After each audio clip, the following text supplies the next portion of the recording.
Good morning, students. We are covering the credit creation process by commercial banks.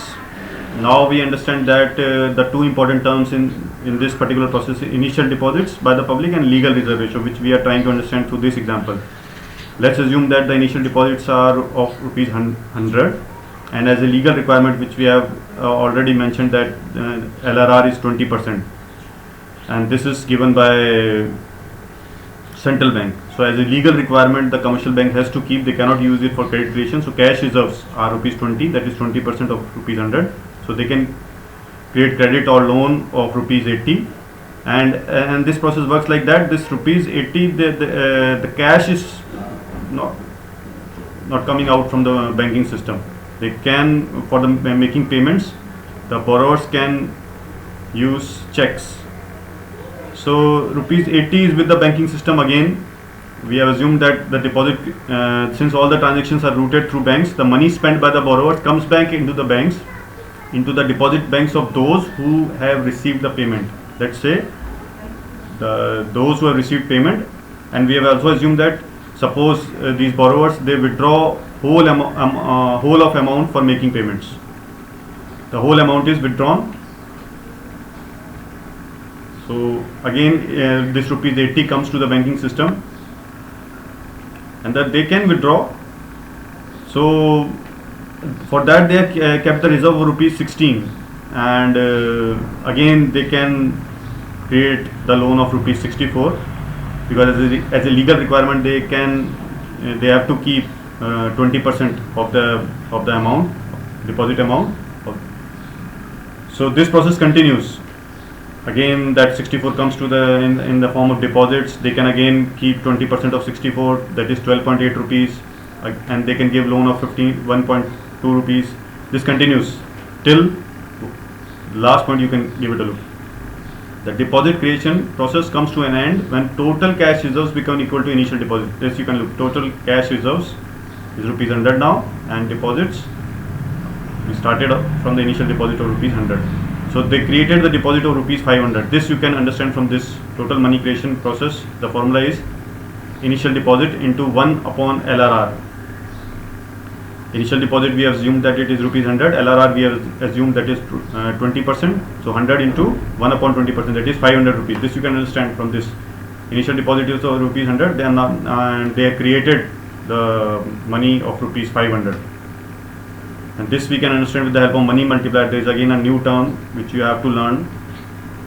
It measures how many times the total deposits would be of initial deposits. We have assumed that initial deposits is rupees 100, which is determined by LRR. So LRR is 20%. This we have also assumed that. So the formula is 1 upon LRR. So 1 upon 20% means 5 times. That's why I am talking about 5 times means initial deposit is rupees 100, and the 5 times the multiplier will work because of the LRR, that is 20%, and the total money creation will be of rupees 500. So now the summary is bank is having only rupees 100 initial deposits, and they have created the money that is rupees 500. So this is the important concept. Now lower the LRR. The LRR can be lowered down, can be increased, can be decreased. This you can understand. It depends on the state of economy. You now understand that CRR can be increased, can be decreased. This we have done so far in our previous classes. So the concept is that lower the LRR, legal reserve ratio, higher the value of money multiplier. The more money will be created, and more the money creation is there. Or higher the LRR, if the legal reserve requirement will be increased, so lower the value of money multiplier. The reason is that if in the case of lower the LRR, the commercial bank has to keep a comparatively less amount. So the other part they can create for the credit. If the higher the LRR is there, they have to keep the more reserves. So the other part will be left comparatively less to create credits. So this is the concept is, if the RBI increases the LRR, less credit will be created. Lower the value of money multiplier and lower the money creation. So less credit will be created. If the RBI lowers down the LRR, it means RBI can create more credit. That is, higher the value of money multiplier and more the, and this you can relate it with the situation of inflation and deflation. RBI analyzes the situation in the economy. So my question is that when in the case of inflation, what will happen to LRR, increased or decreased? In the case of inflation, higher the LRR will be there. Higher the LRR means less credit creation. There is a need for creating less credit. So higher LRR means the lower the value of money multiplier and lower the money creation. Lesser credit will be there because there is a need to that less credit should be made available to the economy, because already economy is in the state of inflation. So now the point is that why are the banks required to keep only a fraction of deposits as cash reserves? We have understood so far they keep a fraction, that is LRR, that is in our case it is 20%. Why it is such fraction is there? Why are the banks required to keep only fraction of the deposits as cash reserves? So the answer is that banking experience has revealed that not all depositors approach the banks for withdrawal of money at the same time. This you need to understand. We now understand that they cannot keep all the amount, they just keep a fraction of the amount. The other part they give it in the form of credit to the economy. Then if all the depositors will appear at the same time, this doesn't happen. You are getting my point? I am trying to make you understand that if all the depositors, we have understood through the example of rupees 100, if all the depositors, those who deposited rupees 100, if they come at the same time to withdraw rupees 100, bank presently they are not having rupees 100, they are having only rupees 20. This is I am trying to make you, because rupees 80 is in the form of loans in the economy. So that experience is that